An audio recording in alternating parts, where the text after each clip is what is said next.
Everybody, welcome back. Today I thought I'd do something fun. I have decided to give myself the challenge of choosing 4 perfumes per season and not repeat any of the brands that I use for those selections.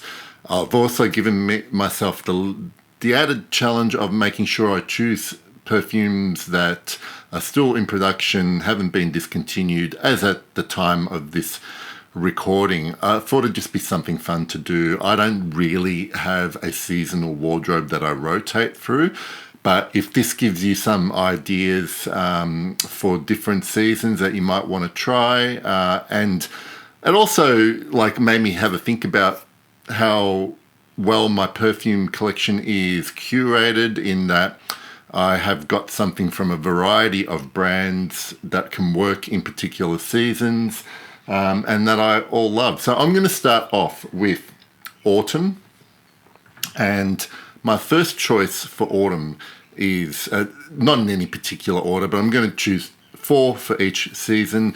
I decided to start with Opopanax by Santa Maria Novella. I'll just see if you can pick up that name embossed there. They're beautiful bottles. I love these frosted style bottles, but I think they have slightly changed the packaging now for Santa Maria Novella. That's Opopanax. It's just briefly obviously based on that particular resin, but it does start off bright with some lovely citruses and spices in the opening that to me always kind of evoke old school Italian barbershop cologne, but it does dry down into a warmer base. I couldn't leave out Amouage's Epic Woman for autumn. I think it's just this combination of this sort of peppery, piney frankincense with this, to me, it's a lighter rose note, so it's not one of those heavy, sweeter roses that you can find in some Amouage creations. This just never gets too heavy for a season like autumn, but it's also in that in between where it might be too much for summer, and that's why I think it's perfect for autumn. I did want to include, I've got a couple of Immortelle perfumes I could have chosen, but I think for autumn and this kind of in between seasons, I think Etat Libre d'Orange, The Afternoon of a Fawn, works perfectly. Again, this is an Immortelle complemented by herbalness in the opening, as well as a lovely lighter rose in that goes all the way from beginning to end. It's a beautiful, unique scent. Last but not least, the 4th selection for the season of autumn is Woody Mood from Olfactive Studios. You all, if you've been following me for long enough, know how much I love this. I think it's a really unique combination of, again, incense. So there is a little bit of a theme. I think incense is a perfect kind of note or base to build perfumes around for, in particular, autumn. Woods, different type of woods, nothing that is sort of distinguishable. Like the woody part of this name definitely is accurate. But I love the opening ginger note, and then there's this kind of like bitter cocoa that runs all the way through it as well, not in any kind of gourmand kind of way. Okay, moving on to winter. I could not leave a leather out, so I just decided to pick one of my favorite perfumes ever, 1740. Again, leather, bit of animalics, dried fruit, immortelle, patchouli. It's just got it all, and like this could probably do me the whole winter, but I have chosen some other ones for a bit of variety. And I needed to have a proper patchouli perfume for winter. That's why I chose Patchouli 1942. Patchouli Nobile by Nobile 1942. The reason I chose this one is, yes, the patchouli is there, but this also then dries into a more ambery kind of base. There's a bit of sweetness in when it dries down as well, so it just works well in cold weather. So I also wanted to include Fumeri Turk for winter because there's nothing like a heavy, sweet, smoky tobacco, bit of skank, a bit of booze as well. These things are just the best, some of the best things to wear in winter. Speaking of some of the best things to wear in winter, I could not include like a pure proper amber perfume, but I've chosen Ombre Fetiche by Annick Goutal because it is very spicy. It's leathery amber as well.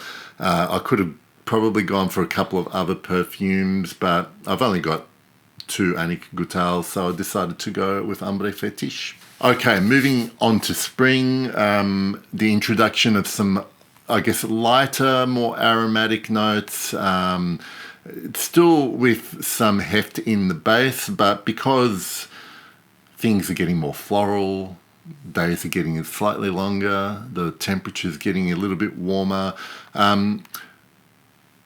It is arguable and subjective, obviously. Some people might consider Sartorial from Penhaligon's not so much a spring perfume, probably colder weather perfume, but I think there's enough freshness going on here that probably I mean, not probably, I know that this works beautifully in early spring when the nights are still cold, but beautiful sort of warmer mornings. It's just, there's nothing better than feeling like you've just sprayed on the most luxurious sort of aftershave, shaving foamy kind of thing on your skin. So it might be controversial to pick Sartorial for spring, but I love wearing it in spring. So give it a go. Another all-time favorite for spring, I couldn't go past Eau Sauvage, my Dior representative in this selection. It is probably the most versatile Dior there is and could be worn basically any time of the year, but I find it really sings in the springtime. Okay, from Rogue Perfumery, this Tabac Vert, I find, and I've spoken about this before, so the Tabac part of this is not your traditional tobacco perfume, like something like the Fumeri Turk that I chose for winter. There is a really lovely carnation accord along with some cleaner kind of musks in this perfume that just make this perfect for spring. The tobacco that I pick up, if it is in fact a tobacco, because I'm not familiar with green tobacco leaves, but it is literally reminding me of like raw green tobacco, not stuff that you'd be used to smoking, for instance. But it's just lovely in spring. And finally, for La Primavera, I've chosen Maria Candida Gentile's Barry Lyndon. This has some beautiful light florals that are very aromatic, like lavender, and not a lavender perfume per se, but there are other light florals.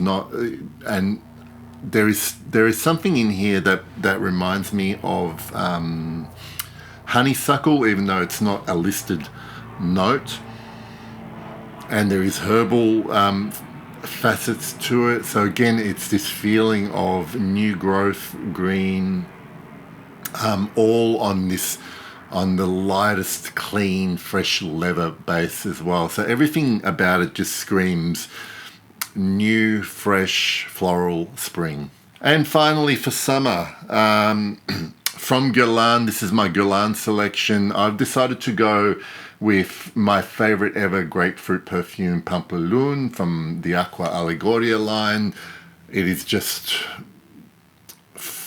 refreshing, invigorating, and just absolutely beautiful. I don't get any of the grapefruit facets that people complain about. I can't remember what that particular sort of facet of grapefruit is, but either way, I all I do is find that I roll my eyes to the back of my head every time I spray this on, and it's just absolutely beautiful in the heat of summer. I'm going to include Broom from Miskeo, and of course this is one of the perfumes that I'm involved in making.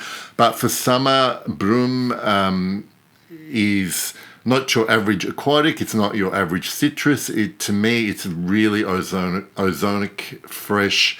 I always just get reminded of sea spray. Even though it's not technically a marine perfume, sea spray in your face, being at the coast somewhere, just a bit of wildness about it, and really refreshing for summer as well. I've decided to include a fougere, a very warm weather fougere from the House of Fragrances of Ireland. This is Patrick. It is a really light, real green, ferny fougere perfume that has a mossy base, but nothing ever gets really heavy or weighed down by any particular accord or note in this perfume. So it is just perfect in summer, lasts on my skin for several hours. So this is one that you can wear in summer that you won't actually need to respray as often as you think anyway. I never have to respray Patrick. Some of the other ones, like Pampaloon, is worth respraying every few hours, but Patrick, definitely not. And finally, my Chanel selection for this list of 16 perfumes for the 4 seasons is Pour Monsieur EDT. What can I say? It's just one. This one I'm going to spray on my hand. It's a classic for a reason. Been around since the 50s. This lemon bergamot opening, just so good, and it's mossy from the start. So it gives it's this wonderful citrus chypre base, and it. I guess it takes, what I'm trying to say is it takes the sharpness of the citrus away right from the start, but still refreshing, still elegant, and on me, even though it's EDT, a lot of people complain about it being soft. Yes, it's soft, right? And the sillage is probably non-existent. No one would probably smell it unless they were quite close to you. But on me, this EDT sticks around on the skin. I think it's to do with the base. I just like it. It's goddamn elegant and classy, and one of my favorite things to wear, particularly on summer evenings or warmer evenings. It just is chef's kiss. That is my 4 perfumes per season, 1 brand each. I think that makes sense. So I'm gonna actually challenge anyone watching this who's got a YouTube channel, or even if you want to write it down in the comments, it can be a tag, whatever. Tell me how you would go about, how you choose, what you would choose. But remember the rules. It can't be discontinued and has to be only no houses or brands repeated. I make things so complicated sometimes, but I hope you enjoyed that, and I'll see you for the next video soon. Bye guys.